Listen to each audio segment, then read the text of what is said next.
tools and techniques have limited effect.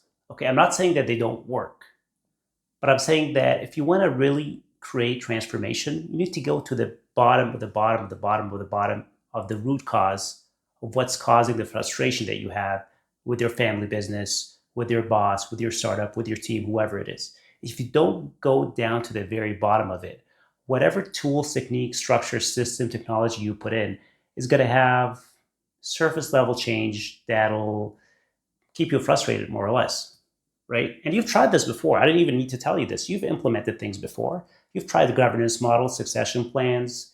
You've tried to watch more videos on YouTube about it, get more information, get more knowledge. And that kind of helped a little bit, but it didn't really work that much. The relationship you have with your boss is still the relationship you have with your boss. The relationship you got with your dad is still the same. Maybe it's worse, maybe it's a little bit better. And the opinion you have of him is probably still the same.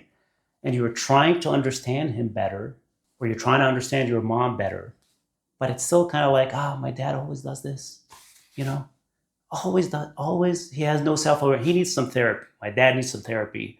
I'm good. He needs some therapy because he's not doing what I want him to do, right? Or maybe you have this really smart strategic dad who takes all the right decisions, but then is emotionally disconnected from the team, right? And that just frustrates you, that pisses you off, and you don't know how to deal with that.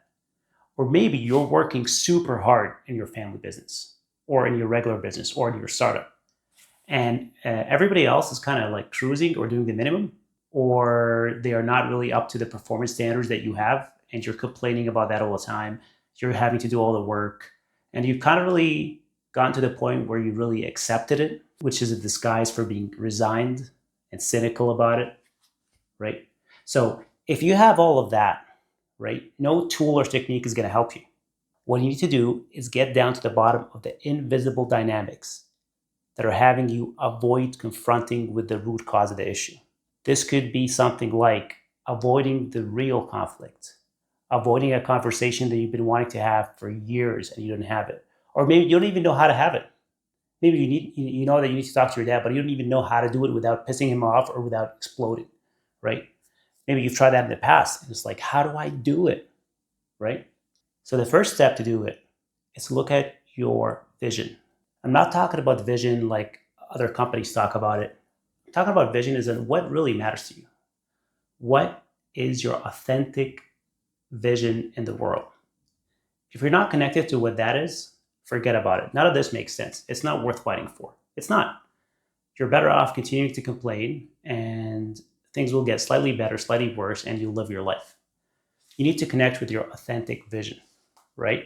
And the best way to do that is to journal, reflect, connect with your purpose, who you are in the world, examine what kind of relationships you want to have, work and personal, find out who you are in the world, right? A lot of people never do that work.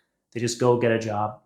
They do some, every once in a while, some visioning exercises that are superficial, but they never really realize who they are, right? So that's the first step. The second thing is you need to find out what your blind spots are, because your blind spots shape your reality, right? Every human being has millions of blind spots, millions, right? I have a lot of blind spots too. That's why I have a coach. They coach me through my blind spots, and then I transform my relationships that way.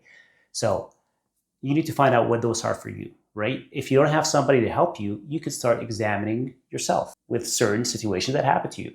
For example, if you have an issue with your dad or your boss or whoever that is, you can ask yourself, who am I being in that relationship?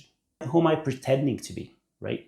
Maybe you're pretending to be understanding, but in reality, you're frustrated. Or maybe you're pretending to be that you got it all together, but in reality, you don't. Maybe you are the kind of guy or the kind of girl who is pretending to be like things don't bother you, but in reality, they bother you a lot and you're just being avoiding. Maybe you are pretending that you accepted them, but in reality, you're just resigned because you think they're never going to change. And you're just putting up with doing all the work yourself, right? So your way of being shapes your actions and shapes your reality. So you need to examine who your way of being is and be very authentic about it, right? And you need to ask yourself what your real values are, right? I wrote a great article on this called How to, you already have values. They're not what you think they are. I'll put a link in the description for it. Great article.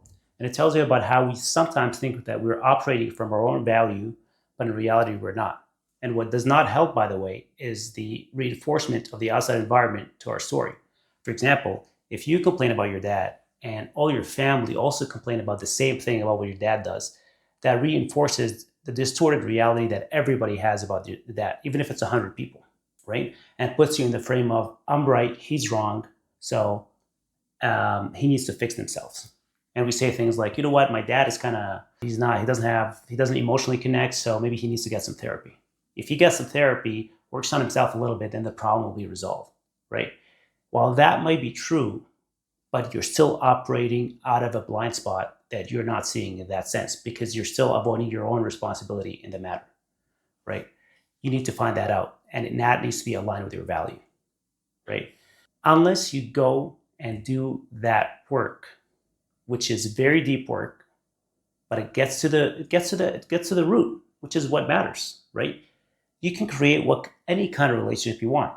I know because I did that with my own family, right? I have the classic traditional Syrian conservative family. I used to have the controlling dad and the judgy mom and used to filter what I say in front of them because no matter what I said, they never understood me. I worked on my own blind spots and the way I see the world to transform the relationships I have with them. And now it's completely different. Now you can too, right? But not through tools and not through techniques and not through governance and definitely not through some kind of model that is a three-step process for instant transformation. No, you need to examine yourself thoroughly, right? Find out what your blind spots are. Find out how your reality is distorted. Have the humility, have the grace to do it, and then you can transform any relationship that you have.